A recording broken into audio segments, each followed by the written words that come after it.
আছে। আল্লাহ বলছে, বান্দা আমি কিন্তু তোমাকে যেই শাস্তি দেব সেটা আমারটা আমি রেডি করছি, তুমি আমার থেকে বাঁচবা কিভাবে, তুমি কিছু রেডি করছো কিনা দেখো। এটা কোরআন। আম আবরামু আমরান, আল্লাহ বলে এই নাফরমান, কারা তোমরা নাফরমানরা, তোমাদের কোনো ব্যবস্থা করেছো কি? আমি কিন্তু আমার ব্যবস্থা করছি, আমি আমার ব্যবস্থা রাখছি। আমি কি দিয়ে ফিটমু তোমারে, কেমনে টাঙ্গাইয়া ফিটমু কবরে হাসরে, এগুলো আমার রেডি আছে। বাকি তুমি বাঁচবা কিভাবে সেটা বল, সেটা বল। বারবার আল্লাহ তাআলা কোরআনুল কারীমে আখিরাতের প্রেরণা দিয়েছেন আমাদের। কবরের কথা, হাসরের কথা, জান্নাতের কথা, জাহান্নাম থেকে বাঁচার কথা আল্লাহ তাআলা বারবার বলছেন। এইখানেও বলছেন, দেখেন বিসমিল্লাহির রহমানির রহিম, সূরা হজ থেকে পড়লাম। ইয়া আইয়ুহান নাস ইত্তাকু রাব্বাকুম, হে মানুষ, ইয়া আইয়ুহান নাস, হে লোক সকল, হে মানুষ। এজন্য কোরআনুল কারীম শুধু মুসলমানের হেদায়েতের কিতাব না, বিশ্ব মানবতার হেদায়েতের কিতাব। কোরআনের সম্বোধন সারা পৃথিবীকে, প্রতিটা মানুষ। কোরআনের সামনে কোনো উপজাতি নেই, কোরআনের সামনে কোনো পিছিয়ে পড়া পশ্চাৎপদ জাতি নেই। কোরআন প্রত্যেককে মানুষ বলে সম্বোধন, মানুষ বলে সম্বোধন। ইয়া আইয়ুহান নাস, পৃথিবীর শেষ প্রান্তে, আফ্রিকার গহীন জঙ্গলে, ব্রাজিলের আমাজন, সেখানেও অনেক মানুষ আছে যারা সভ্য পৃথিবী থেকে একদম আলাদা।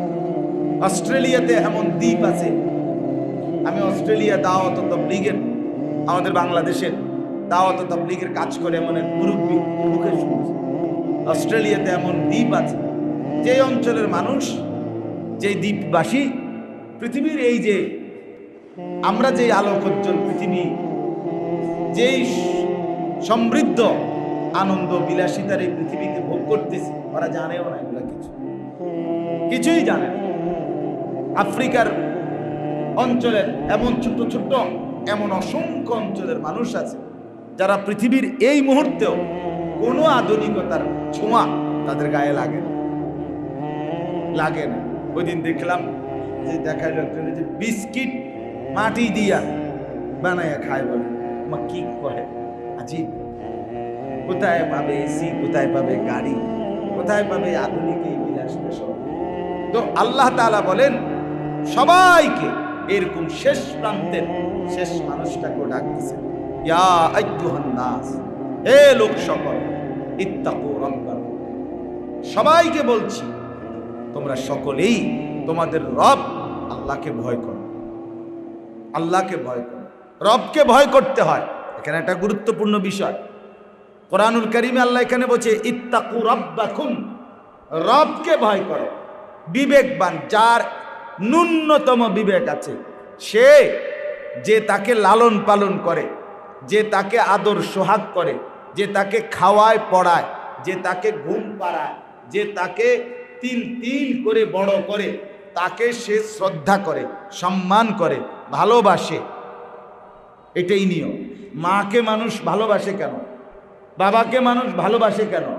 এই দুইজন আমাকে তিল তিল করে তারবিয়ত, আমার লালন পালন করছে, আমার সুখে দুঃখে, রাতে বিরাতে, আমার হাসি কান্নায়, আনন্দ বেদনায়, রোগে সুখে, হ্যাঁ, আমারে তিল তিল করে লালন করেছে, পালন করেছে।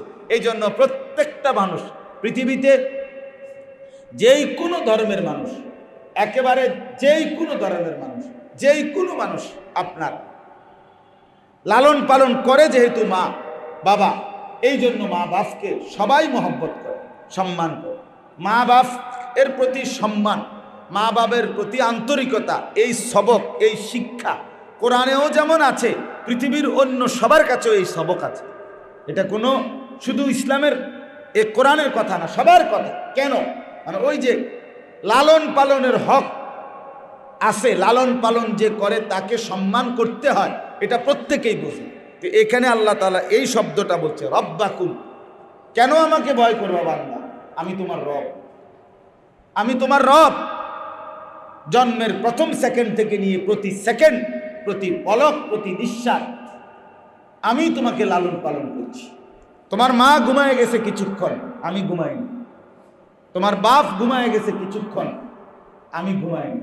তুমি নিজে ঘুমায় গেছো, তোমার ঘুম পুরা, তোমার কান খোলা ছিল, ওখানে ফোক ঢুকতে পারতো, আমি হেফাজত করছি। তুমি ঘুমায় গেছো বান্দা, তোমার খবরও নাই, তোমার নাক কিন্তু খোলা ছিল, দুইটা ছিদ্র, এখানে নাকে পোকা ঢুকতে পারত, পোকা ঢুকতে পারত, আমি হেফাজত করছি, আমি হেফাজত করছি, আমি তোমাকে নজরে রাখছি, আমি রব। আমাকে কেন ভয় করবা? রবকে তো ভয় করতে হয়, রবকে তো গুরুত্ব দিতে হয়, লালন পালনকারীকে সম্মান করতে হয়, সেই আমাকে সম্মান করো। আল্লাহ বুঝে।